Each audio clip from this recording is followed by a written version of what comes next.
29 তারিখ অর্থাৎ আগামীকাল প্রধানমন্ত্রী নরেন্দ্র মোদী উত্তরবঙ্গ সফরে আসছেন। তার মধ্যে আলিপুরদুয়ার অত্যন্ত গুরুত্বপূর্ণ জায়গা, সেখানেই তিনি তার সভা করবেন। খুব স্বাভাবিকভাবে প্রধানমন্ত্রী নরেন্দ্র মোদীর এই আগমনকে নিয়ে ইতিমধ্যেই তাদের কর্মীদের মধ্যে, বিশেষ করে বিজেপির কর্মীদের মধ্যে এবং তার সঙ্গে সঙ্গে আম জনতাদের মধ্যে উচ্ছ্বাস পরিলক্ষিত হচ্ছে। কিন্তু প্রশ্ন হচ্ছে, প্রধানমন্ত্রী নরেন্দ্র মোদী ঠিক কী কারণে আসছেন এবং কোন কোন দিকে আলোকপাত করবেন, নজর রাখবেন।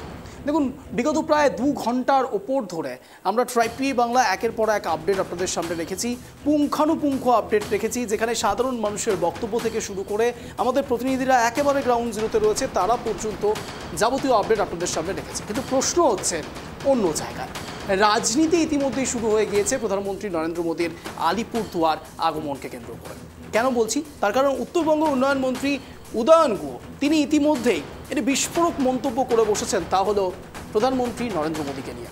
প্রধানমন্ত্রী নরেন্দ্র মোদী, যিনি একজন আগে চা বিক্রেতা ছিলেন, সেই চা বিক্রেতা এখন অপারেশন সিন্দুর, যা ঘটনা ঘটানো হয়েছে, সরাসরি ভারতের পক্ষ থেকে প্রত্যাঘাত করা হয়েছে পাকিস্তানকে, সেই জায়গার নাম, সেই অপারেশনের নাম হচ্ছে অপারেশন সিন্দুর। কিন্তু সেই অপারেশন সিন্দুর আর ঠিক সেই সিন্দুর শব্দকে কেন্দ্র করে সরাসরি উদয়ন গুহ বলে বসলেন এখন তিনি সিঁদুর বিক্রি করছেন। খুব স্বাভাবিকভাবে অত্যন্ত বিস্ফোরক অভিযোগ করে ফেলেছেন, বিস্ফোরক বক্তব্য রেখে ফেলেছেন উদয়ন গুহ।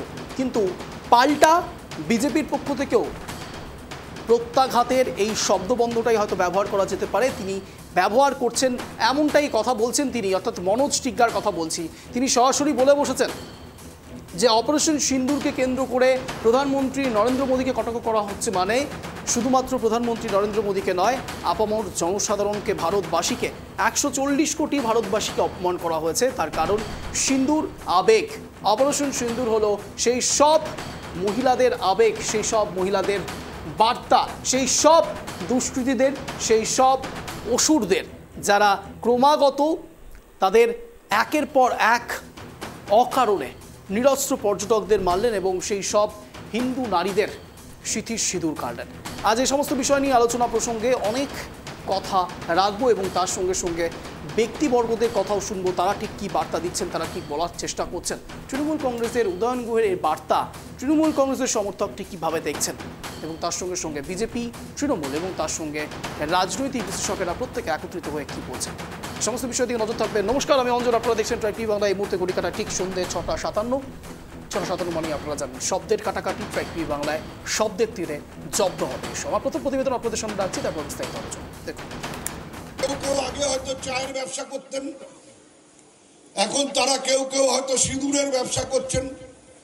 আগে গরম চা বিক্রি করতেন, এখন গরম সিঁদুর তাদের রক্তের মধ্যে দিয়ে বয়ে যাচ্ছে। সেই সিঁদুর বিক্রি করবার জন্য একেবারে উত্তরবঙ্গের আলিপুরদুয়ার পর্যন্ত ছুটে আসছেন। মানুষের মধ্যে বিষ ঢুকিয়ে দেবার চেষ্টা করবেন না। মানুষের মধ্যে বিষ ঢুকিয়ে দিয়ে, ধর্মীয় বিষ ঢুকিয়ে দিয়ে মানুষে মানুষে বিভাজন তৈরি করবার চেষ্টা করবেন না। এদিন অনুষ্ঠানে এসে মন্ত্রী বলেন, আগে কেউ গরম চা বিক্রি করত, এখন তাদের বুকে গরম সিঁদুর বয়ে যাচ্ছে।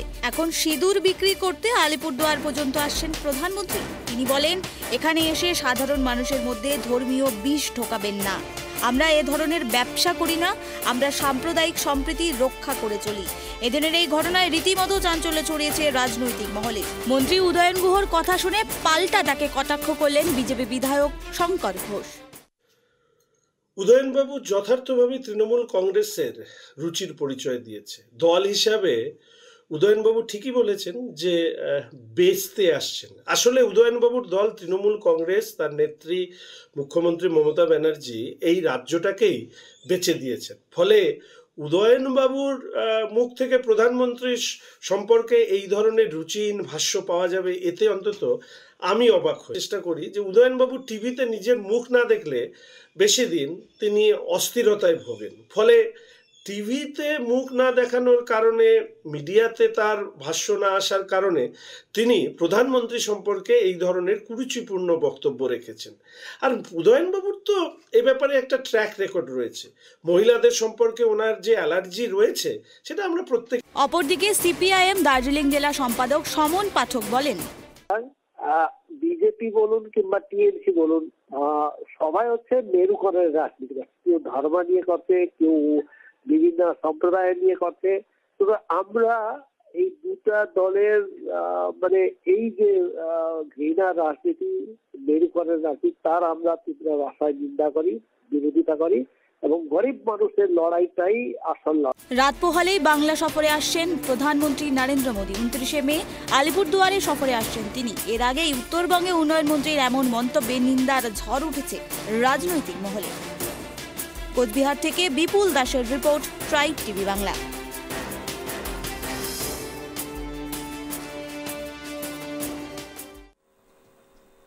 খুব স্বাভাবিকভাবে আপনারা শুনতে পেলেন এবং বুঝতেও নিশ্চয়ই পেরেছেন এই সমস্ত বিষয় নিয়ে রাজনৈতিক জল্পনা শুরু হয়ে গিয়েছে। অর্থাৎ প্রধানমন্ত্রী নরেন্দ্র মোদী যিনি সরাসরি উত্তরবঙ্গ সফরে আসছেন, আলিপুরদুয়ারে তা সভা করছেন, তখন 3-4 ধরনের প্রশ্ন সরাসরি সামনে উঠে আসছে।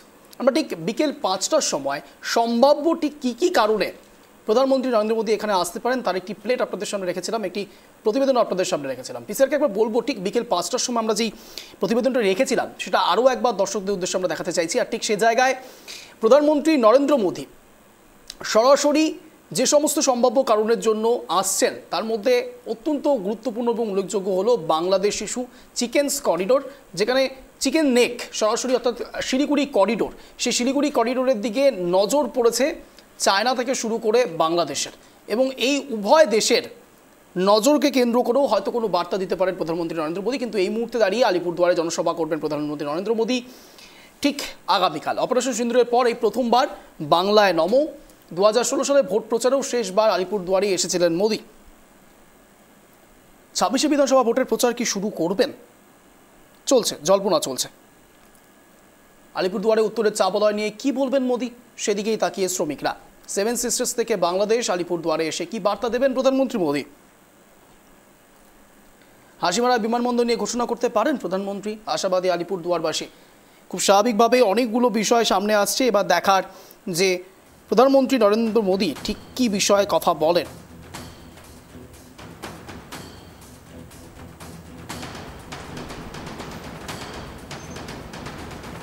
এই বিষয় নিয়ে আলিপুরদুয়ার সাংসদ, অর্থাৎ কোন বিষয় নিয়ে কথা বলছি, সরাসরি উদয়নগুহ যে বার্তা দিয়েছেন, উদয়নগুহ যা বলেছেন, চা বিক্রি করতেন এবার সিঁদুর বিক্রি করছেন। খুব স্বাভাবিকভাবেই উদয়নগুহর এই বক্তব্যের পাল্টা বক্তব্য দিয়েছেন আলিপুরদুয়ারের সাংসদ মনোজ টিক্কা। কি বলছেন শোনাব। দেখুন, আমার মনে হয় ওনার মানসিক স্থিতি ঠিক নেই, ডাক্তার দেখানো উচিত। কোনো কাজ ছোট কাজ নয়। কেউ যদি চা বিক্রি করে প্রধানমন্ত্রী হয়ে যায় তাহলে আপত্তিটা কোথায়? এটা ভারতীয় জনতা পার্টিতে হতে পারে, অন্য দলে হতে পারে না। যে একটা সাধারণ কর্মীও যে আগামী দিন সর্বোচ্চ পদে বসতে পারে, এটাই প্রমাণ, এটাই বিজেপি। ঠিক আছে।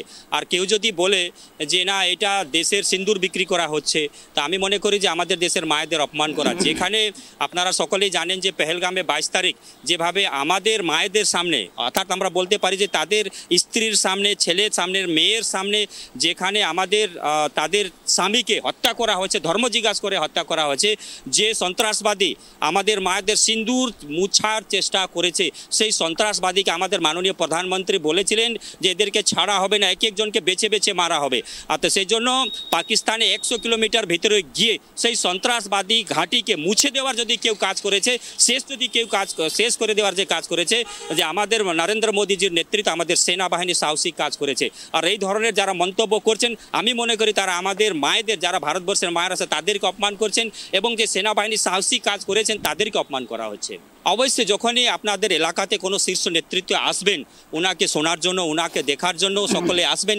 এখান থেকে শুনে ওনার বার্তা যেটা থাকবে আমরা বুথ পর্যন্ত নিয়ে যাব, এবং স্বাভাবিক আমাদের যারা কর্মী আছে বুথ স্তর পর্যন্ত আছে, বুথ সভাপতি থেকে নিয়ে যারা বুথ কমিটি সকলে আসবেন, এখান থেকে বার্তা নিয়ে যাবেন। তারা সবাই এবং উৎসাহের সাথে আগামী দিন কাজ করবেন, এটাই সব সময় হয়। এবং এই উৎসাহটা দেখবেন যে ধারাবাহিকভাবে 26 পর্যন্ত থাকবে, এবং উত্তরবঙ্গে আমি বলবো যে 2021 সালে যা রেজাল্ট হয়েছিল তার চেয়ে আরও ভালো রেজাল্ট হবে।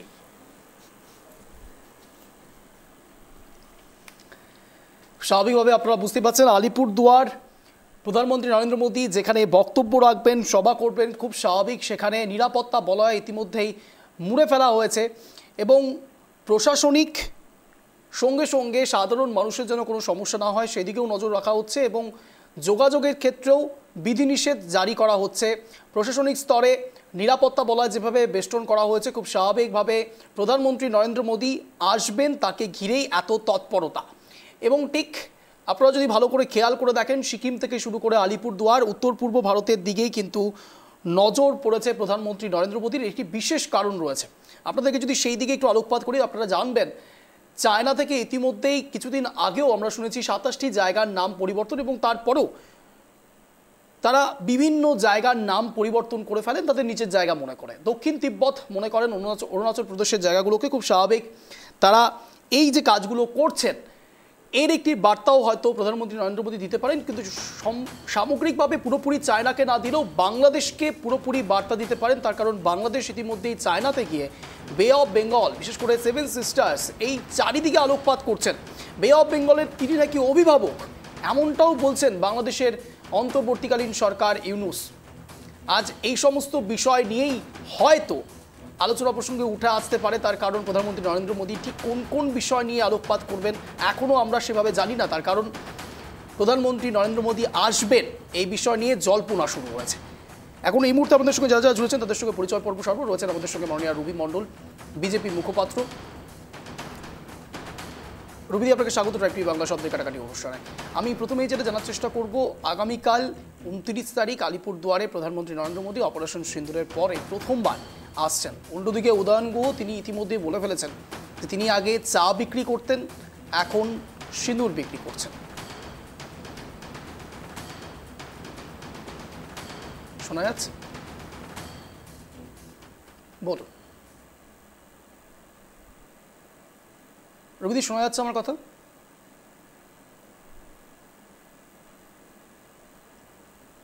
রবিদি, আমার কথা শোনা যাচ্ছে? কোনো কারণে যোগাযোগ সমস্যা হয়েছে, আমরা সেটাকে ডিবাগ করার চেষ্টা করছি। কিন্তু এই মুহূর্তে যে ছবিটা আপনারা দেখতে পাচ্ছেন, আলিপুরদুয়ারে ইতিমধ্যেই প্রস্তুতি তুঙ্গে, এবং এ পর্যায়ে সরাসরি উদয়ন গুহ যেই বিতর্কিত মন্তব্য করে বসেছেন সেই নিয়ে শুরু হয়েছে রাজনৈতিক জল্পনা, এবং শঙ্কর ঘোষ থেকে শুরু করে প্রত্যেকে তার বক্তব্যের পাল্টা বক্তব্য দিয়েছেন। এবং আগামীকাল বিধায়ক থেকে শুরু করে মন্ত্রী থেকে শুরু করে প্রত্যেকে মঞ্চে থাকতে পারেন, এমনটাই আমরা সূত্র মারফত জানতে পারছি।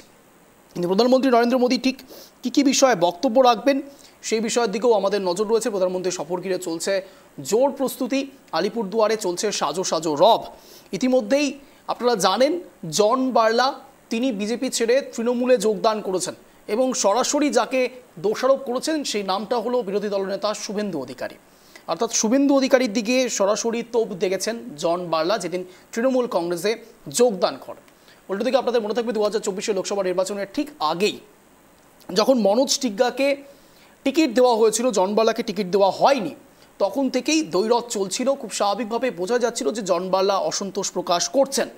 কিন্তু সময়টা অনেকটা পেরিয়ে গিয়েছে, একেবারে 26 বিধানসভা নির্বাচনের আগে ভাগে জন বার্লার এভাবে তৃণমূলে যোগদান করা, এবং তারপরে আপনারা সবাই জানেন যে উত্তরবঙ্গ সফরে মুখ্যমন্ত্রী মমতা বন্দ্যোপাধ্যায় এসেছিলেন, এবং চারিদিকে তিনি নজর দিয়েছেন, বিশেষ করে চা বলয় থেকে শুরু করে একেবারে সেখানে ব্যবসায়িক প্রতিষ্ঠানদের সঙ্গে কথা বলেছেন, ব্যবসায়িক ব্যক্তিবর্গের সঙ্গে কথা বলেছেন, এবং যদি উত্তরবঙ্গের কোনোভাবে উন্নয়ন করা যায় সেই দিকেও তিনি আলোকপাত করেছেন।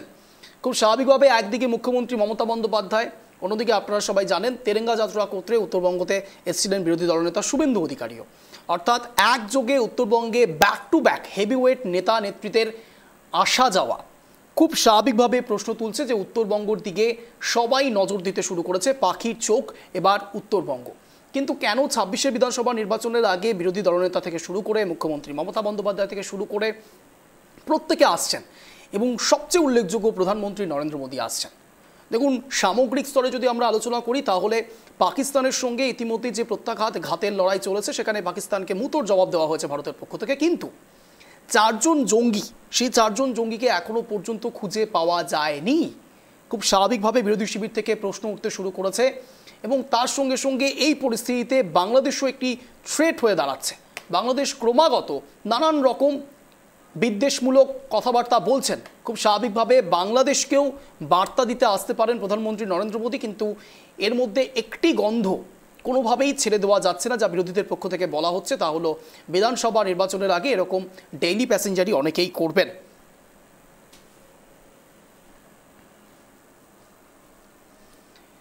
খুব স্বাভাবিক, বিজেপি এবং তৃণমূল এই দুইয়ের দ্বৈরথের মাঝে সাধারণ মানুষ ঠিক কি সার্ভিস পান এটা নিয়ে আমাদের সংবাদ মাধ্যমের প্রশ্ন।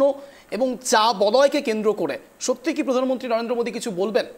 এবং আরও একটা অত্যন্ত গুরুত্বপূর্ণ বিষয় রয়েছে, তা হলো আন্তর্জাতিক সীমানা। জানার চেষ্টা করবো এই মুহূর্তে যারা যারা জুড়েছেন তাদের সঙ্গে পরিচয় পর্ব সারব। রয়েছেন আমাদের সঙ্গে মাননীয় রতন বালা, কংগ্রেস সমর্থক, রয়েছেন আমাদের সঙ্গে মাননীয় ইন্দ্রজিৎ মজুমদার, রাজনৈতিক কর্মী। রবিদির সঙ্গে আমরা পরিচয় পর্ব সেরেছিলাম। আমি রবিদির কাছে প্রথমেই গিয়েছিলাম, আমি আবারও সেই প্রশ্নটাই করব। তাহলে উদয়ন গুহ ইতিমধ্যেই বলেছেন যে আগে চা বিক্রি করতেন প্রধানমন্ত্রী নরেন্দ্র মোদী, আর এখন সিন্দুর বিক্রি করছেন। হ্যাঁ, নামটা তিনি বলেননি, কিন্তু পরোক্ষভাবে তাকেই ইন্ডিকেট করেছেন। আর 29 তারিখে প্রধানমন্ত্রী নরেন্দ্র মোদী উত্তরবঙ্গ সফরে আসছেন অপারেশন সিন্দুরের পরে। একদম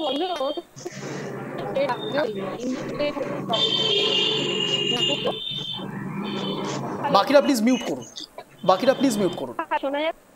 হ্যাঁ বলুন রুবিদি, বলুন। হ্যালো, হ্যাঁ বলুন। তখন কিন্তু আমরা দেখেছি যে কংগ্রেসের তরফ থেকে যে কিন্তু দেখছি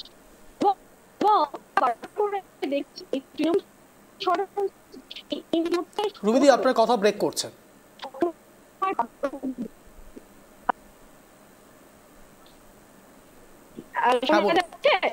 হ্যাঁ বলুন। হ্যালো, হ্যাঁ বলুন রুবিদি, বলুন।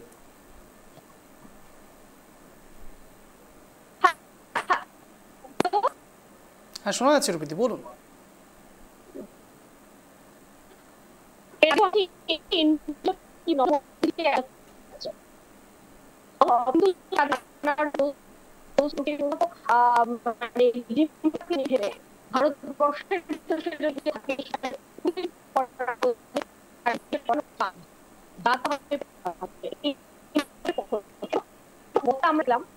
আপনার নেটওয়ার্কে কিছু একটু ইস্যু হচ্ছে, আমি আবারও আপনার কাছে আসবো, কিন্তু তার আগে আমি একটু রতনবাবুর কাছে যাব। রতনবাবু, আগামীকাল প্রধানমন্ত্রী নরেন্দ্র মোদী আলিপুরদুয়ারে আসছেন এবং আলিপুরদুয়ারে আসেননি তার আগেই রাজনীতি শুরু হয়ে গিয়েছে। উদয়ন গুহ যে কথা বলেছেন বিস্ফোরক বক্তব্য। তিনি বলছেন আগে চা বিক্রি করতেন, এখন সিন্দুর বিক্রি করছেন প্রধানমন্ত্রী নরেন্দ্র মোদী সম্বন্ধে। দেখুন, নরেন্দ্র মোদী স্পেসিফিক একজন ব্যক্তি হিসেবে আলাদা রকম মানুষ এবং প্রধানমন্ত্রী হিসেবে অন্যরকম মানুষ। প্রধানমন্ত্রীর জন্য যে বক্তব্য হওয়া উচিত সেই বক্তব্য উদয়ন গুহ রাখছেন না। তিনি সরাসরি চা বিক্রেতা, নানান রকম কথা বলে ফেলছেন। এটাই তো আমাদের দেশের গণতন্ত্র, যেখানে প্রধানমন্ত্রী যে কোনো ব্যক্তিবর্গের মানুষ হতে পারেন। আমাদের দেশের সংবিধান লিখেছেন ডক্টর বি.আর. আম্বেদকর। সেই দেশে চা বিক্রি করতেন, এই ধরনের মন্তব্য করছেন তৃণমূল, তা আবার উন্নয়ন মন্ত্রী। দেখুন, শুভ সন্ধ্যা যারা আছেন প্রত্যেককে শুভ সন্ধ্যা। উদয়ন গুহর মতো লোক এই ধরনের কথাবার্তা বলবে এটা স্বাভাবিক, কারণ এর আগে উনি অনেক মঞ্চ থেকে অনেক কথা এরকম বলেছে যে সমস্ত কথাগুলো আপনাদের এখানে তুলে ধরতে পারছি না, নিজেদের রুচিতে বাদে। কিন্তু উনি যেটা বলেছেন যে চা বিক্রি করতেন, এখন সিঁদুর বিক্রি করতে আসছেন উত্তরবঙ্গে। উনি এটা বলেছেন যার মানে অনুপ্রেরণায় এনারা চলেন, যারা অনেক কিছু বলতে পারেন প্রকাশ্যে মিডিয়ার সামনে জনপ্রতিনিধি হয়ে, সেই তুলনায় ওনারা বলেছেন যে মিনি পাকিস্তান অনেক কিছু এনারা বলেন। কিন্তু আমরা যেহেতু জাতীয় দল অঞ্জনরা যে প্রধানমন্ত্রী উত্তরবঙ্গ সফরে আসবেন, উনি ভারতবর্ষের বিভিন্ন জায়গায় যাবেন, এটাই স্বাভাবিক। এবং আমরা বারবার বলেছিলাম মণিপুরে আসুন, উনি সেখানে যাননি, ওটা ওনার ব্যাপার। এখন এর মধ্যে থেকে আমরা যেটা এর আগেও বলেছিলাম আপনাদের চ্যানেলে, যে আমরা যা বলতে চাই যে উনি একটা বার্তা দিই পশ্চিমবাংলার মাটিতে দাঁড়িয়ে যে সমস্ত বাংলাদেশে যে অরাজকতা বা বাংলাদেশের যে পরিস্থিতি, আমরা বারবার বলেছিলাম যে আমরা যেহেতু বর্ডার সংলগ্ন এলাকায় থাকি এখানে আমাদের কিন্তু বিভিন্ন সমস্যার সম্মুখীন হতে হচ্ছে। অনুপ্রবেশ অনবরত হচ্ছে, ডুপ্লিকেট পাসপোর্ট তৈরি হচ্ছে। এ বলছে বিএসএফ জানে, আর একজন বলছে যে না এরা লোকাল প্রশাসন জানে। আমরা কথায় কথায় কেন্দ্র বাহিনীর উপরে দোষ চাপিয়ে দিই। হ্যাঁ, রাজ্য সরকার যিনি আছেন ওনারা বিএসএফ কথাটা বলেন, বর্ডার সিকিউরিটি ফোর্স, ওরা একটা কেন্দ্র সরকার আসবে, সরকার যাবে, কিন্তু তাদের গায়ে যে একটা মানে লাগিয়ে দেওয়া কোনো রকম একটা বাজে কথা, সেটা কিন্তু ঠিক না।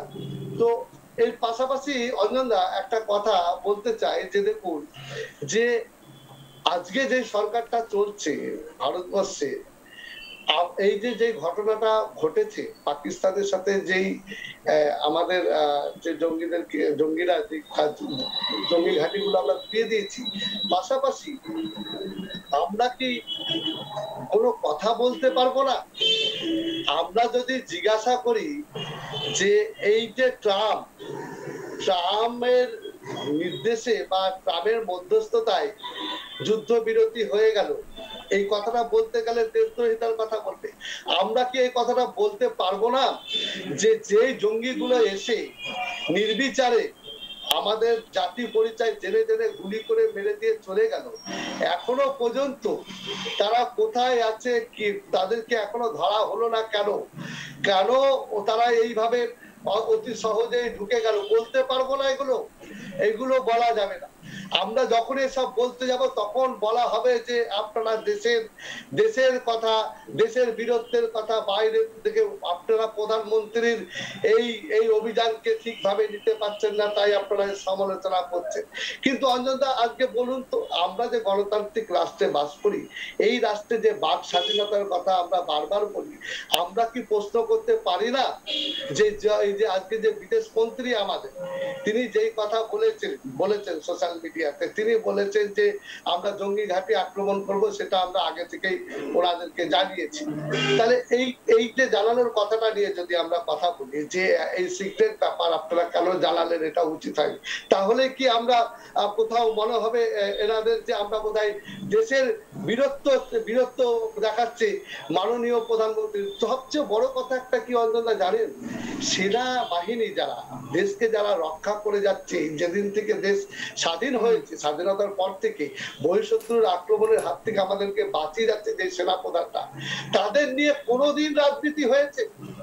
তাদের নিয়ে আমরা কোনোদিন দেখেছি তাদের পোশাক আশাক পরে নিয়ে আমি প্রচারে বেরিয়ে গেলাম বা আমি ছবি তুলে তুলে বিভিন্ন জায়গায় প্রচার করলাম? এখন এই কথা বলতে গেলে তখন এনারা অন্য কথা বলবেন যে আপনি কেমন। ঠিক আছে, ওনারা কি বলবেন ওনাদের উপরে একটু ছাড়ুন, দেখি রুবিদি কি বলছেন। রুবিদি বলুন। কারণ বলেছে বেশ আমি শুনি রুবিদি কি বলতে চাইছেন একবার শুনি। রুবিদি বলুন। হ্যাঁ দেখুন, বিষয়টা হচ্ছে ইন্ডিজোটের একটু সমস্যা আছে। অপারেশন সিন্দুর নিয়ে তারা একটু খুশি নয়, কারণ এত সাকসেসফুল একটা মিশন কমপ্লিট করেছে, অথচ ভারতবর্ষের অর্থনীতিতে সেভাবে কোনো ক্ষতি। শোনা যাচ্ছে? হ্যাঁ, ভারতবর্ষের অর্থনীতিতে এদিকে কোনো ক্ষতি হয়নি এবং সাধারণ মানুষের ওপর একটু আঘাত আসেনি। এত সুন্দর স্ট্র্যাটেজিক্যালি, এত সুন্দরভাবে 22 মিনিটের মধ্যে একটা মিশন গিয়ে কমপ্লিট করা, এটা চারটিখানি ব্যাপার না। এবং সেদিনকার আমরা দেখেছি যে নরেন্দ্র মোদীজি ওখানে নিজে উপস্থিত ছিলেন, অজিত ডোভাল ওখানে নিজে সারা রাত্রি উপস্থিত ছিলেন।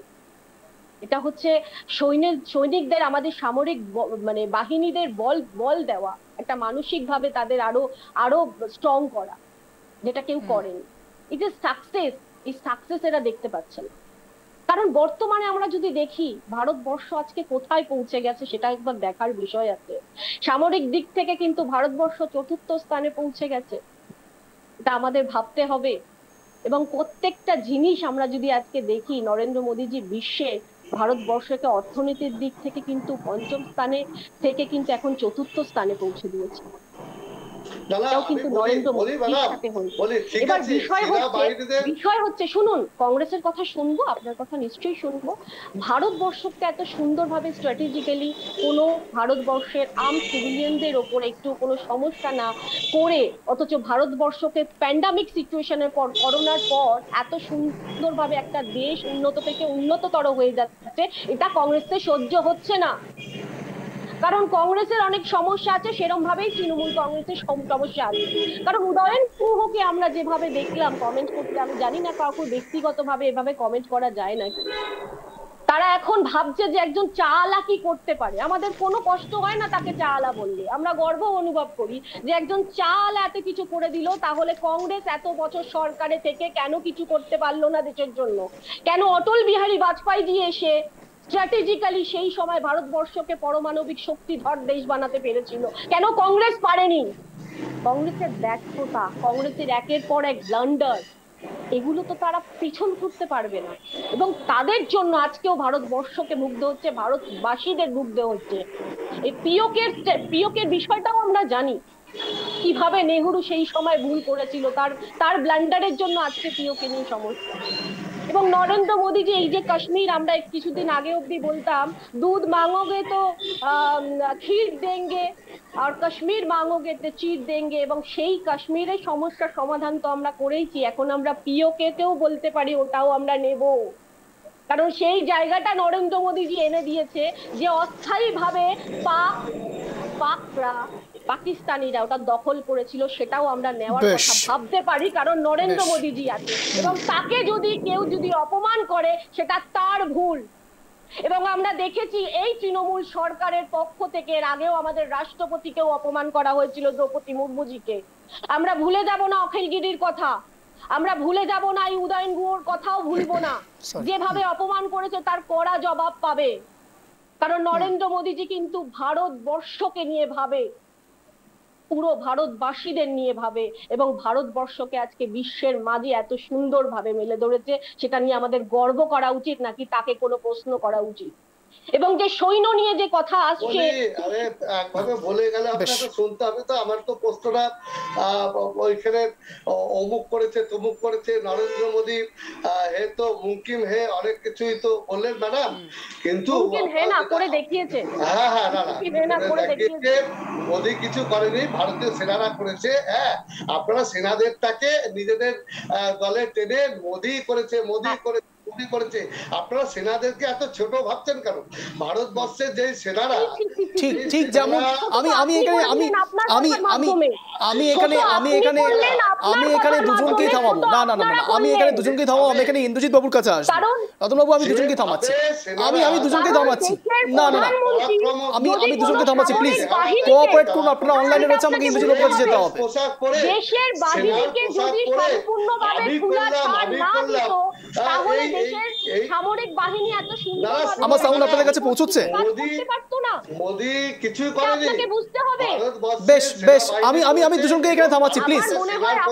আমি দুজনকেই বলছি প্লিজ, আমার কথা শোনা গেলে আপনারা একটু থামুন।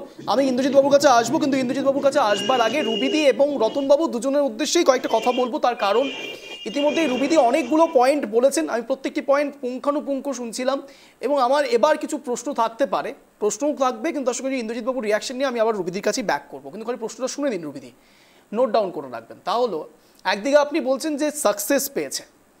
আমার প্রশ্ন, আমাকে প্লিজ দেশদ্রোহী বলে ফেলবেন না, তার কারণ অনেকেই এই প্রশ্ন করাতে দেশদ্রোহী হয়ে যাচ্ছে। আমি দেশদ্রোহী হতে চাই না, আমি আমার দেশকে খুব ভালোবাসি, তার প্রমাণ আপনি জানেন খুব ভালো করে।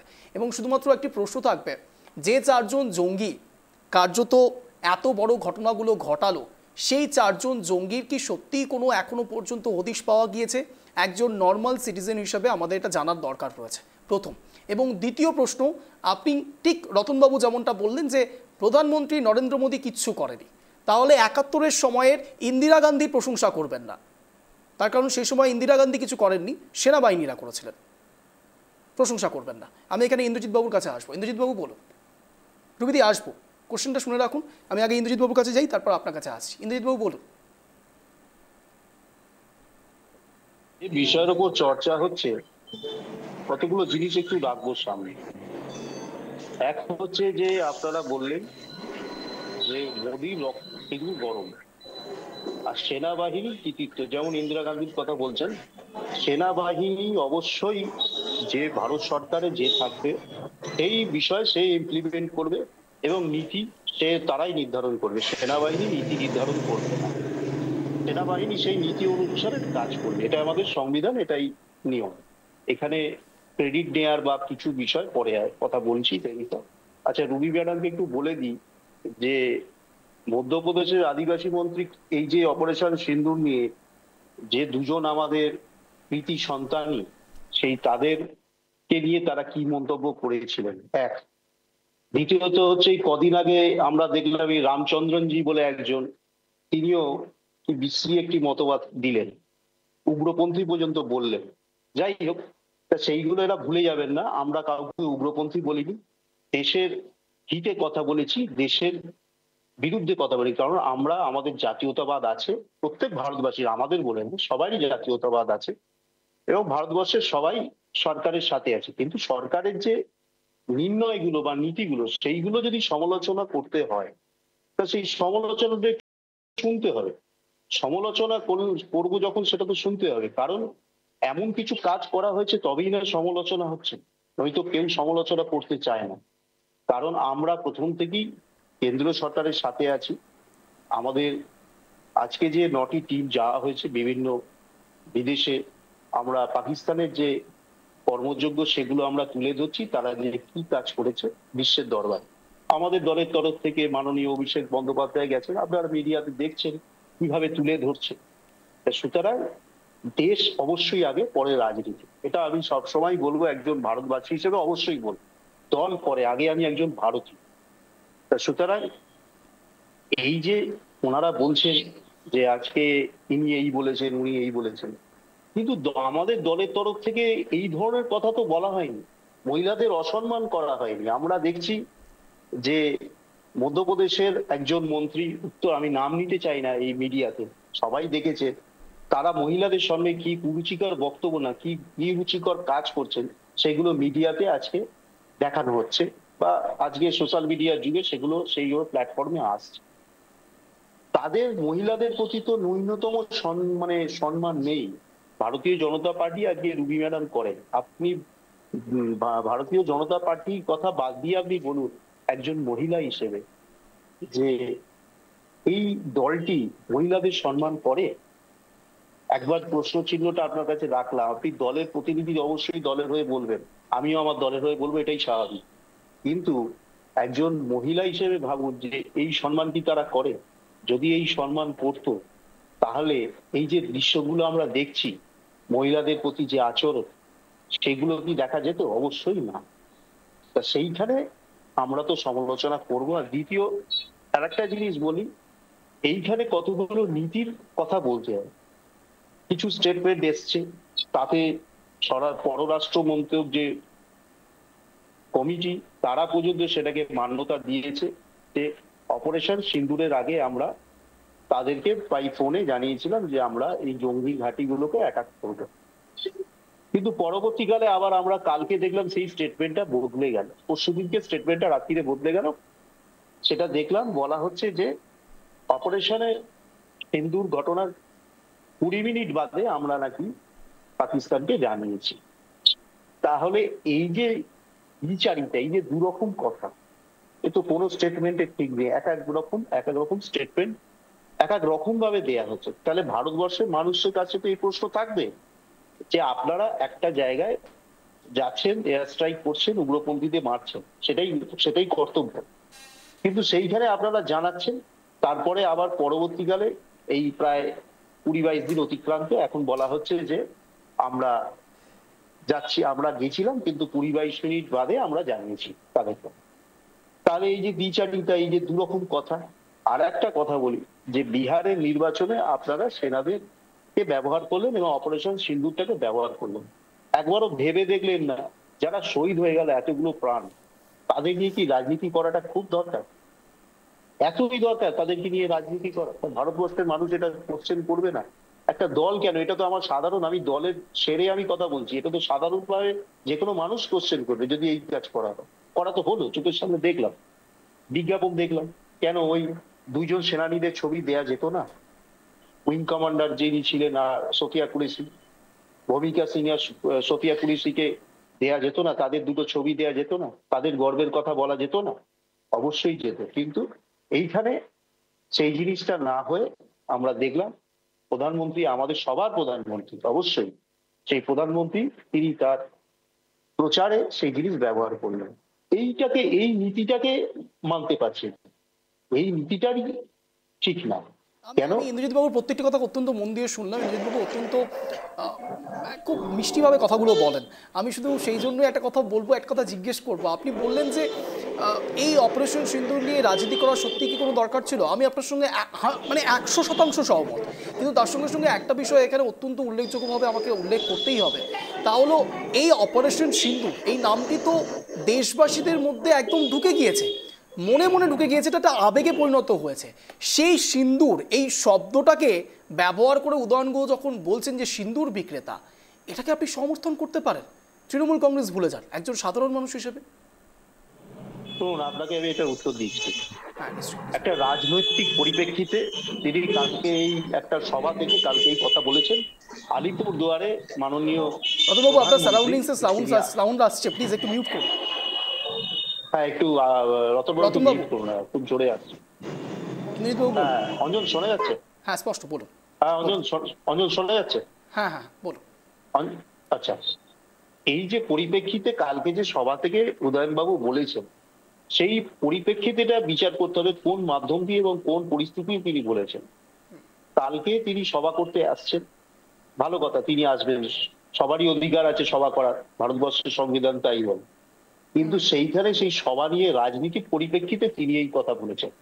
আপনি পরিপ্রেক্ষিতটা বিচার করে বলুন যে তিনি কি বলবেন। অপারেশন সিন্দুর নিয়ে উনি যে প্রচারটা করছেন তা সেটা কিন্তু বিক্রেতা ছাড়া কি বলবেন? আপনি বলুন, একটা সাধারণ মানুষের কি বলবেন? আপনার কাছে আমি কোশ্চেন রাখলাম, যেহেতু সাধারণ মানুষকে জিজ্ঞেস করবেন যে এই যে প্রচারটা ওনারা করছেন, এই প্রচারটা কি খুব দরকার ছিল? অবশ্যই সবাই সিঁদুরকে মান্যতা দেয়, সিঁদুর এটা তো অস্বীকার করার জায়গা নেই, কিন্তু সেটাকে একই রকম ভাবে লক্ষ্মীর ভান্ডার নিয়ে প্রচার করা কি সত্যি খুব দরকার? ইন্দ্রজিৎ বাবু, লক্ষ্মীর ভান্ডারটা নিয়ে প্রচার করা কি সত্যি খুব দরকার? এটা তো একটা স্কিম, এটা তো সাধারণ মানুষকে এমনিই পাবে। সাধারণ মানুষ না, প্লিজ শুনে নিন, প্লিজ একটু শুনে নিন। প্রশ্নটা শুনে নিন, প্রশ্নটা শেষ হয়নি আমার এখনো, প্রশ্নটা শেষ হয়নি। আমার প্রশ্ন হচ্ছে, এটা তো সরকারি একটা স্কিম, সাধারণ মানুষকে লক্ষ্মীর ভান্ডার, এটা তাদের অধিকার, সরকার দিচ্ছেন। তাহলে তৃণমূল কংগ্রেস তাদের বাড়তি ডিভিডেন্ডের জন্য লক্ষ্মীর ভান্ডারকে কেন ব্যবহার করেন? এবার বলুন, আপনি যদি লক্ষ্মী ভান্ডারের সঙ্গে আপনি অপারেশন সিন্দুরকে মেলান, আমি ছেড়ে দিন, আমি মেলাচ্ছি না, আপনি লক্ষ্মীর ভান্ডারটা নিন, সরকারি স্কিমকে মেলা। আচ্ছা, আমি উত্তরটা দিয়ে দিই, আপনার উত্তরটা আমি দিয়ে দিচ্ছি। লক্ষ্মী ভান্ডার একটা হচ্ছে সামাজিক প্রকল্প, সেটা যদি মানুষকে জানানো না হয় তা মানুষ জানবে কি করে? গ্রামগঞ্জে কজন আপনার এই চ্যানেল দেখে, কজন আমার কথা শোনে, কজন রুবিদির কথা শোনে, কজন রতনবাবুর কথা শোনে? বাস্তবটা তো বুঝতে হবে। বহু মানুষের ঘরে এখনো টিভি নেই। তা সুতরাং যদি প্রচারটা না হয়, এই দুয়ারে সরকার এই জিনিস জীবনে কোনোদিন হয়েছে কোনো জায়গায়? ইউনেস্কো স্বীকৃতি একদম ঠিক বলেছেন ইন্দ্রজিৎ বাবু। কথার প্রসঙ্গে কথা আসবে, কথার প্রশ্নে কথা বাড়বে। আমার ঠিক এই জায়গাটাতেই বলার রয়েছে, 140 কোটি ভারতীয়, 140, শুনে নিন না প্লিজ, 140 কোটি ভারতীয় রয়েছে। আপনার মনে হয় যে এমার্জেন্সি যদি চালু করা না হয়, আপনারা, আমি একদম গ্যারান্টি দিয়ে আপনি বলতে পারবেন যে প্রত্যেকে জানে যে ভারতের পক্ষ থেকে ঠিক কিভাবে প্রত্যাঘাত করা হয়েছে পাকিস্তানকে? আপনি জানেন, আপনি বলতে পারবেন এটা? গ্রামে গ্রামে প্রত্যেকটি লোককে আপনি বলতে পারবেন কিভাবে? সেটা বলতে পারবেন? জানেন না, তাহলে কে বোঝাবেন এটা? আপনারা জানাবেন। স্বরাষ্ট্র দপ্তর, সেনা প্রধানরা জানিয়েছে, সেনা প্রধানরা আমাদের মূলত জানিয়েছে। সেনা প্রধানের কটা বক্তব্য সাধারণ মানুষের কাছ অব্দি পৌঁছয়? কতজন টিভি বাংলা দেখে? কতজন আপনার কথা শুনে? কতজন রুবিদির কথা শুনে? কতজন রতনবাবুর কথা শুনে? কিন্তু তাই তো প্রধানমন্ত্রীকে জানাতে হচ্ছে। না, প্রচারটা শুধু ট্রাইব টিভি বাংলা না, প্রচারটা তো সারা মাধ্যম, এবং আজকের দিনে সোশ্যাল মিডিয়া থেকে শুরু করে এবং সোশ্যাল টিভি থেকে লোক এখন সোশ্যাল মিডিয়ার প্রতি নির্ভর। সুতরাং সবাই এখন ঘরে ঘরে ফোন আছে, সবাই দেখতে পাচ্ছে এবং শুনতেও পাচ্ছে, এবং প্রচার মাধ্যম, নিউজ, আজকে সংবাদ মাধ্যম দিয়েও লোকে জানতে পারছে। তাহলে তো আপনি নিজেই স্বীকার করছেন যে বিকশিত হচ্ছে ভারত, সবার কাছে মোবাইল পৌঁছে গেছে। মোবাইল তো বহু লোকের কাছে পৌঁছেছে, আবার বহু জায়গায় টাওয়ার হয়নি। মোবাইল পৌঁছতে পারে, আবার টাওয়ার হয়তো অসুবিধা। আস্তে আস্তে তো সবকিছু হবে, একদিনে তো সবকিছু হয়ে যাবে না। তাহলে তো ভারত আজকে অনেক দূর পৌঁছে যেত। এখনো সবাই 4-এ পৌঁছেছে, 3-2-এ পৌঁছতে হবে, 1-এ পৌঁছতে হবে। অঞ্জন বলতে দাও, তুমি যদি অপারেশন সিন্দুরের সঙ্গে দেশের সঙ্গে যদি তুমি লক্ষ্মী ভান্ডারের তুলনা করো, তাহলে বলবো মমতা ব্যানার্জি এখানে জয়ী। কারণ লক্ষ্মী ভান্ডার এমন একটা জিনিস যেটাতে এটা সারা বিশ্ব থেকে স্বীকৃতি দিয়েছে এবং প্রত্যেকটা মহিলা আত্মনির্ভর হয়েছে, সেই জন্যই তো মা বোনেরা আত্মনির্ভর হয়েছে। এটা তো আমাদের গর্বের বিষয়। সেই জন্যই তো লক্ষ্মীর ভান্ডারের সঙ্গে তুলনা করিনি, লক্ষ্মীর ভান্ডারকে রেফারেন্স হিসেবে রাখছি। সঙ্গে না, আজকে সেনার যে সেনারা যে কাজ করেছে গর্বের সঙ্গে, সেই আমাদের ভারতীয় সেনা, সেটার জন্য যদি আমি এইভাবে প্রচার করি, সেটা তো কোনো মানুষ ভালোভাবে নেবে না। তুমি লক্ষ্মী ভান্ডারের সঙ্গে এখন যদি তুমি এই ভালোভাবে নিতেন না যদি লোকসভা নির্বাচন কিংবা বিধানসভা নির্বাচনটাকে কেন্দ্র করে করা হতো, অবশ্যই ভালোভাবে নিতেন না। কিন্তু এই পর্যায়ে তো বাংলায় এখনো কোনো ভোটও নেই, বিহারেও এখনো কোনো ভোট নেই, তাহলে কি ক্ষেত্রে বোঝাচ্ছেন? বিহারে এখনো দেরি রয়েছে, 8 মাস বাদই ভোট আছে, অনেক দেরি রয়েছে বিহারে। আপনি বলছেন 8 মাসে রিপারকেশন হবে? 8 মাস বাকি আছে মাত্র, বিহারে নির্বাচনও আগে আছে আমাদের। আগে বিহারে রুবিদির কাছে যাব, আমাকে এখানে রুবিদির কাছে যেতেই হবে, রুবিদির কাছে যেতেই হবে। ইন্দ্রজিৎ বাবু রিঅ্যাকশন আমাকে নিতেই হবে। রুবিদি, অতনবাবু আসছি। রুবিদি বলুন। বিষয়টা হচ্ছে এক্ষুনি তৃণমূলের মুখপাত্র দাদা যিনি বললেন, তিনি হয়তো জানেন না উনি কার বিষয়ে কথাটা বলছেন মহিলাদের সম্মান করেন না, মহিলাদের সম্মান করে না। ছবিটা দেখছেন,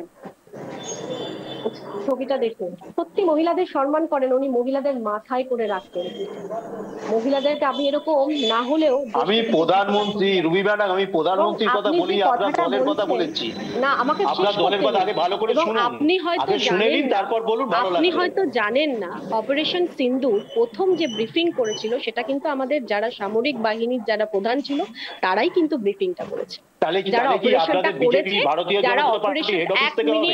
তাহলে কি ভারতীয় জনতা পার্টি হেড অফিস থেকে হবে? আপনি জানি না, আপনি সব জানেন, আপনি সব জানেন, আপনি কোনো কিছু বাকি নেই, আপনি বরং দেশটা চালান ভালোভাবে, আপনি চালান দেশটা। জানাতে আপনাকে আমার এত কেউ সব শুনুন, আমার এত এডুকেশন খারাপ হয়ে যায়নি, আপনার থেকে জানতে হবে।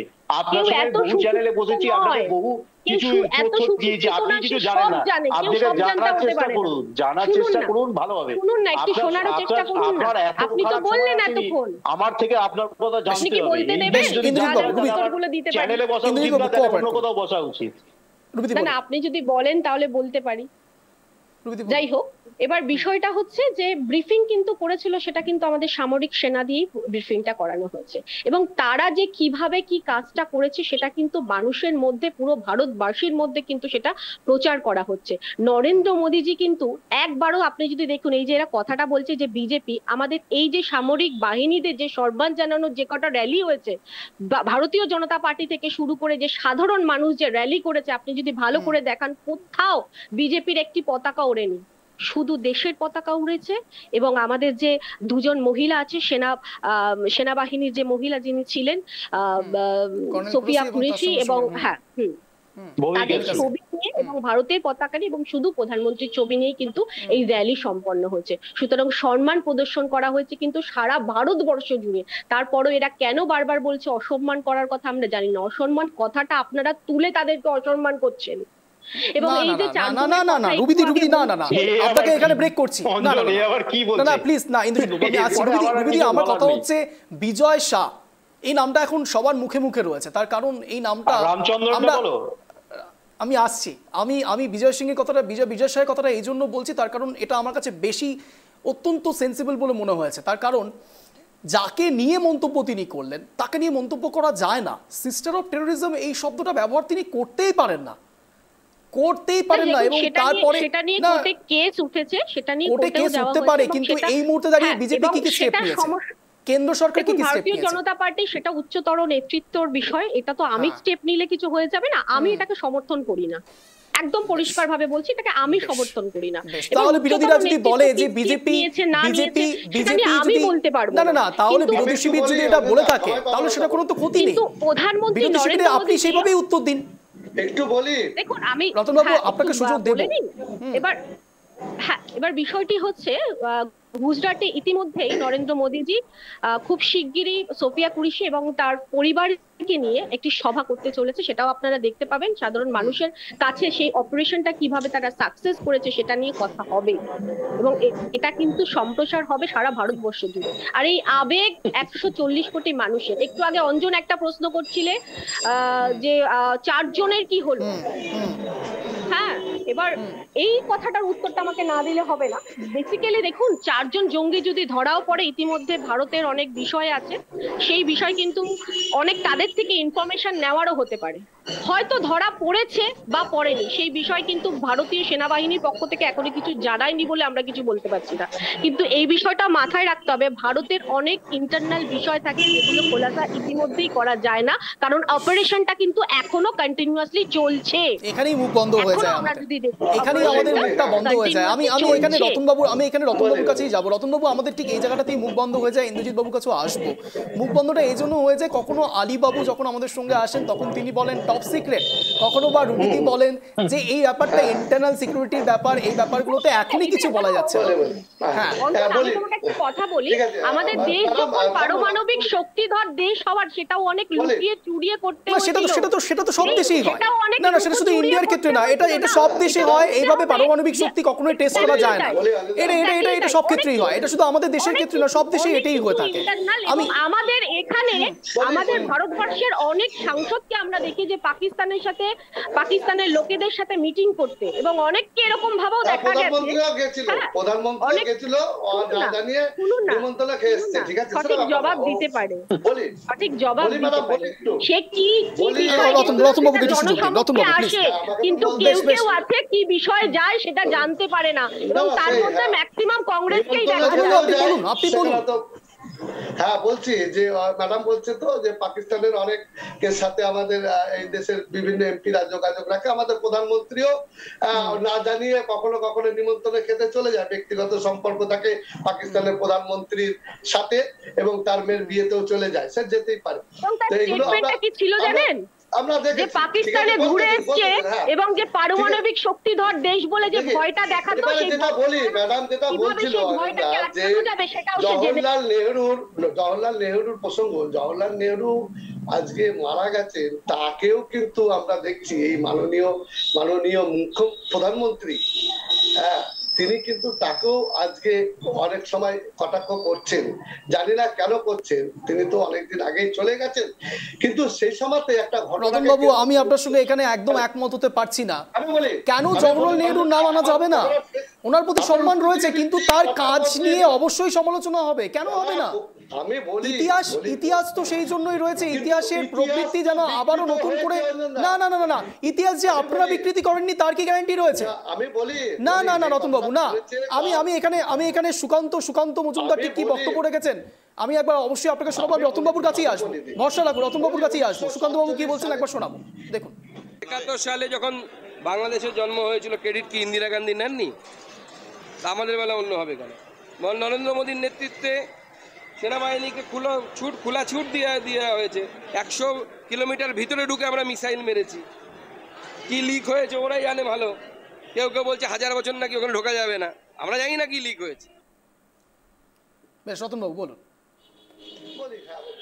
1947 সালে যখন জম্মু কাশ্মীরে আতঙ্কবাদী হামলা হয়েছিল, তখন সেই প্রসঙ্গ টেনে নিয়ে প্রধানমন্ত্রী কটাক্ষ করেছে। কিন্তু বিষয়টা হচ্ছে হাজনদা, যে আমরা কিন্তু উনি যেটা বললে সিক্রেট ব্যাপার জানানো যাবে না, তখন কিন্তু বিরোধী দলনেতা ছিল কিন্তু অটল বিহারী বাজপেয়ী। আমরা কিন্তু অধিবেশন চেয়েছিল, অধিবেশনে কিন্তু আলোচনা হয়েছিল। আমরা যেদিন এই ঘটনাটা ঘটে হাজনদা, তারপর থেকে এতদিন হয়ে গেল, বারবার যখন পার্লামেন্টে আমরা অধিবেশন চাচ্ছি, যে একটা অধিবেশন ডাকার কথা বলছি, আজকে অধিবেশন উনি ডাকতে রাজি হচ্ছে না। কেন রাজি হচ্ছে না? ভারতবর্ষের জনগণ জানতে চায় আমাদের সেনাদের যে বীরত্ব, সেনারা যে ধ্বংস করে। রতনবাবুকে টাইমার দেওয়া হোক। রতনবাবু, আপনার একই সময় শুরু হচ্ছে এখন, আনইন্টারাপ্টেড হয়ে গেছে এখনো। আমি রতনবাবুকে টাইমার দিন। সারা বিশ্ব জুড়ে রুবিদি প্লিজ, আনইন্টারাপ্টেড। রতনবাবুকে টাইমার দেওয়া হোক। রতনবাবু বলুন। আমরা অঞ্জনদা জাতীয় কংগ্রেসের পক্ষ থেকে, কংগ্রেস কোনোদিন এই ভারতবর্ষের জন্য তাদের আপনারা জানেন দুটো প্রধানমন্ত্রী তারা জীবনকে উৎসর্গ করে দিয়েছিল ভারতের অখণ্ডতা এবং ধর্মনিরপেক্ষতা এবং দেশের সার্বভৌমত্ব বজায় রাখার জন্য। আজকে ভারতবর্ষের জাতীয় কংগ্রেসের পক্ষ থেকে আমরা দাবি করেছি যে আমাদের দেশের জনগণ জানতে চায় যে যেই ঘটনা পাকিস্তানের সাথে হয়েছে, একটা অধিবেশন ডাকা হোক, সেই অধিবেশনের মধ্যে আলোচনা হোক, আমাদের সেনাদের বীরত্বের কাহিনী আমরা সমস্ত মানুষের মধ্যে যেন সেই পার্লামেন্ট থেকে ছড়িয়ে দিতে পারি, এবং আগামী দিনে যেন এই ভারতীয় মধ্যে জাতীয়তাবোধ আরো বেশি করে মানুষের মধ্যে জাগ্রত হতে পারে। তার জন্য আমরা বারবার বলছি যে অধিবেশন ডাকা হোক, অধিবেশন ডেকে আমরা জানতে চাই যে আমাদের সেনাদের বিরুদ্ধে কাহিনী। কিন্তু জানি না কোন কারণে আমাদের মাননীয় প্রধানমন্ত্রী তিনি অধিবেশন ডাকতে চাচ্ছেন না, এবং আমরা বলতে চাই যে যে জঙ্গিরা এই ঘটনা ঘটালো তাদের কি শাস্তি দেওয়া হলো, তারা কি ধরা পড়েছে কি পড়েনি, আমরা জানতে চাই। আমরা জানা মানে কি, ভারতবর্ষের জনগণ জানতে চাই। জানি না কেন আমাদের প্রধানমন্ত্রী উনি এড়িয়ে এড়িয়ে যাচ্ছে, হয়তো কোনো কারণে উনি এড়িয়ে যাচ্ছে, কিন্তু আমরা এখনো দাবি করব যেন অবিলম্বে অধিবেশন ডেকে সম্পূর্ণ বিষয়টা যেন সেখানে আলোচনা করা হয়। এটাই হওয়া উচিত, এটাই নিয়ম পার্লামেন্টের। বেশ, আমি এখানে রুবিদির কাছে যাবো। রুবিদি, আপনার 1 মিনিট সময় শুরু হচ্ছে এখন আনইন্টারাপ্টেড। দেখুন, সারা ভারতবর্ষের জনগণকে এই বিষয়ে ব্রিফিং করা হয়েছে না হলেও 5 থেকে 7 বার, এবং ভারত সরকারের পক্ষ থেকেই সেটা করা হয়েছে, এবং ভারত সরকারের পক্ষ থেকে সোশ্যাল মিডিয়া থেকে শুরু করে মিডিয়াতে বিভিন্ন জায়গায় এই বিষয়ে সম্পূর্ণ স্পষ্টভাবে জানানো হয়েছে। এবং কংগ্রেস কিভাবে না জানতে পারে সেটা আমরা জানি না, অধিবেশনের মাধ্যমেই জানতে হবে এরকম কোনো ব্যাপার নেই, সেটা ভারত সরকার ডিসাইড করে নেবে। হ্যাঁ, শোনা যাচ্ছে? হ্যাঁ রুবিদি, বলুন। হ্যাঁ, রতনদার ওখান থেকে বোধহয় কোনো একটা আওয়াজ আসছে, যাই হোক। এবার বিষয়টা হচ্ছে, দেখুন, আমাদের প্রধানমন্ত্রী যেভাবে স্ট্র্যাটেজিক্যালি এই কাজটা সম্পন্ন করেছে সামরিক বাহিনীর মাধ্যমে, ডেফিনেটলি সামরিক বাহিনীর মাধ্যমে, এবং প্রধানমন্ত্রী যেখানে যাচ্ছে সেখানে কিন্তু একটাই কথা বলছে যে সেনাবাহিনী কিভাবে কাজ করেছে, কিভাবে আমাদের 3টে স্তরের বায়ু, জল এবং আকাশ পথের 3 সেনাবাহিনী একত্রিত হয়ে প্রথমবার এরকম ভাবে ইউনাইটেড হয়ে এত সুন্দর মিশন একটা কমপ্লিট করেছে। সেটা সারা ভারতবর্ষের মানুষ জানুক, সেটা প্রধানমন্ত্রীর মাধ্যমে জানুক, সেটা আমরা সবাই চাই, কারণ এই প্রধানমন্ত্রীর নেতৃত্বেই এত সুন্দর একটি অপারেশন কমপ্লিট হয়েছে। এবং এখনো পাকিস্তানের 1000 বছর, এই যে সুকান্ত বাবু একটু আগে, মানে আমাদের সুকান্ত মজুমদার একটু আগে বললো 1000 বছরের এরকম উঠে দাঁড়াতে পারবে না এরকম সিচুয়েশন হয়ে গেছে, সেটা যদি কেউ করতে পারে যেটা হচ্ছে মাননীয় নরেন্দ্র মোদীজি। বেশ, আমি এখানে ইন্দ্রজিৎ বাবুর কাছে যাবো। ইন্দ্রজিৎ বাবু, আপনার 1 মিনিট সময় শুরু হচ্ছে এখন আনইন্টারাপ্টেড। আচ্ছা, এই যে রুবি ম্যাডাম যে বলছেন না যে আমাদের দল কোনো ক্রেডিট নিচ্ছে না, সেনার ক্রেডিট সেনারা করেছে, তো এখানে তো ওনার দলের যে সভাপতি তিনি স্বীকারই করে নিলেন, রাজ্য সভাপতি সুকান্ত মজুমদার, যে আমরা ইন্দিরা গান্ধী নিয়েছে সুতরাং আমরাও নেব। তো সেনাদের ক্রেডিট ওনারা নিয়েছেন, জনসমক্ষে বলেই দিলেন, আর নতুন করে আর কিছু বলার থাকে না। আর একটা জিনিস, তারা এত উনি একবারও বিজেপির কথা বলেনি, উনি Narendra Modi. Please uninterrupted session, please. না রুবিদি প্লিজ আনইন্টারাপ্টেড সেশন, বলার সুযোগ দিন। না রুবিদি প্লিজ। সুকান্ত মজুমদারের স্টেটমেন্টটা কিছু বলার নেই আর। যাই হোক, তা এই যে উনি বললেন যে এরপরে আর কিছু বলার থাকে না, তর্কেরও কোনো বিষয় থাকে না, রুবি ম্যাডামের আর তর্কের কোনো বিষয় থাকে না, কারণ ওনার সভাপতি বলে দিচ্ছেন। তা এখন যেটা বলছে না, এই যে অধিবেশন তো আমরা আমাদের মাননীয় মুখ্যমন্ত্রী মমতা বন্দ্যোপাধ্যায় সবার আগে বলেছেন যে অপারেশন সিন্দুর নিয়ে অধিবেশন ডাকা হোক। তাহলে অধিবেশন ডাকা হচ্ছে না কেন? উত্তর কোশ্চেন করা যাবে না। আচ্ছা, ওনারা বলছিলেন না সম্মানের কথা, সেই সম্মানের কথা বলি, রাম মন্দির এত বড় করে তার ঘটা করে তার উদ্বোধন হলো, ওই রাষ্ট্রপতিকে ডাকলেন না কেন? দেশের রাষ্ট্রপতি তো সবার জন্য। আজ টপিক এটা নয়, একেবারে অন্তিম লগ্নে ছিলাম। এটা নিয়ে আবার অন্য কোনো দিন ডিবেট হবে যদি সত্যি এই প্রসঙ্গে কিছু উঠে আসে। না একেবারে অন্তিম লগ্নে ছিলাম। আপনাদের তিনজনকে অশেষ ধন্যবাদ ট্র্যাক টিভি বাংলা আসার জন্য, শব্দের কাটাকাটি অনুষ্ঠানে যোগদান করার জন্য। যে কথা বলে আজকে স্পেশাল শো শেষ করবো। আগামীকাল 29 তারিখ আলিপুরদুয়ারে প্রধানমন্ত্রী নরেন্দ্র মোদী তিনি আসছেন, এবং ঠিক সেদিকে আমাদের প্রত্যেকের নজর রয়েছে। এরকম ভাবে রাজনৈতিক ডিবেট তো চলতেই থাকবে, দোলাচলও চলতে থাকবে, কিন্তু প্রধানমন্ত্রী নরেন্দ্র মোদী ঠিক কি বক্তব্য রাখছেন উত্তরবঙ্গে এসে, সেই পুঙ্খানুপুঙ্খ আপডেট পেতে অবশ্যই নজর রাখতে হবে ট্র্যাক টিভি বাংলার পর্দায়। আর এরকমই টানটান শো দেখার জন্য প্রতিদিন ঠিক সন্ধ্যে 6:57 নজর রাখুন ট্র্যাক টিভি বাংলার পর্দায়। শব্দের কাটাকাটিতে, শব্দের তীরে জব্দ হবে এসো। নমস্কার।